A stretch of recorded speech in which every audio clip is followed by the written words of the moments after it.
Hello, it's Thursday, and today I'd like to talk to you about something that's very near and dear to my heart, the BBC. Now, my first introduction to the BBC was when I was very young. I have been watching BBC shows for as long as I can remember, but my very first introduction, I believe, was Red Dwarf. Now, Red Dwarf was a very funny, very vulgar, very witty show, and I believe that I know more of the jokes now than I did before when I was little. When I was little, I was just like, oh, this is kind of a funny show in outer space.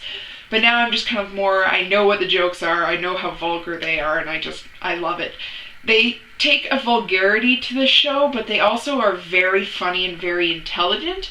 I know the whole premise of the show is to be kind of stupid and bumbling around space and making smutty jokes and what have you.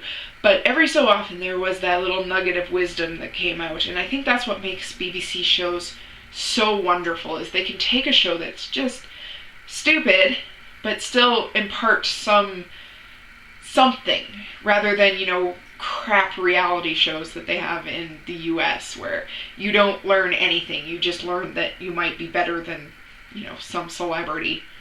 And who cares? Blackadder was another show that I really, really enjoyed. Rowan Atkinson is by far one of the wittiest, smartest, funniest men I've ever watched on TV. He can make you laugh with just a raise of his eyebrow, and he is so, so, so intelligent. Just in his writing and in his comedy, it's amazing to watch.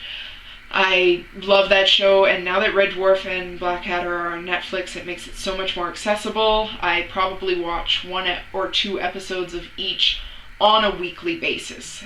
That is not hyperbole, that actually happens. More shows that I enjoyed growing up, Absolutely Fabulous, Are You Being Served? These are shows that you found on PBS. One New Year's classic Doctor Who was on. That was my first introduction to the Doctor. It was the fourth Doctor, Tom Baker, and one New Year's it was a marathon, and I loved every minute of it. Just classic sci-fi with that humor, but also intelligent. It didn't dumb it down for its audience, which I absolutely loved.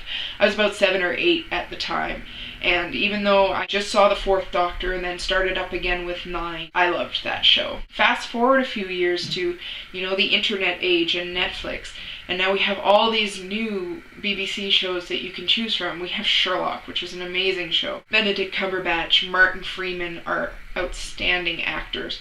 Martin Freeman I've seen in so many other comedy shows that are just fabulous, but he can take that and he can switch it up into the serious dramatic actor, and it's amazing to watch. Spaced with Simon Pegg, Nick Frost, and Edgar Wright. Awesome writing, awesome show. Black Books, which is just so funny and so bitter and so witty. It's just amazing. QI, which is hosted by Stephen Fry, it's a quiz show, but you just have to be interesting. You don't actually have to know the answers. They give you the answers, which is great because some of the questions are just out there. But you don't have to know the answers. You just have to be interesting. And they get all these different people on, and it's an amazing dynamic that they have. And Stephen Fry is just so intelligent. It's ridiculous. Top Gear, great show. I'm not a car nut, but again, they're intelligent, they're witty, they're funny as hell. And you learn about cars, and I actually know a little bit about cars. I don't know much because, mostly I'm just laughing at them, but, it's a great show.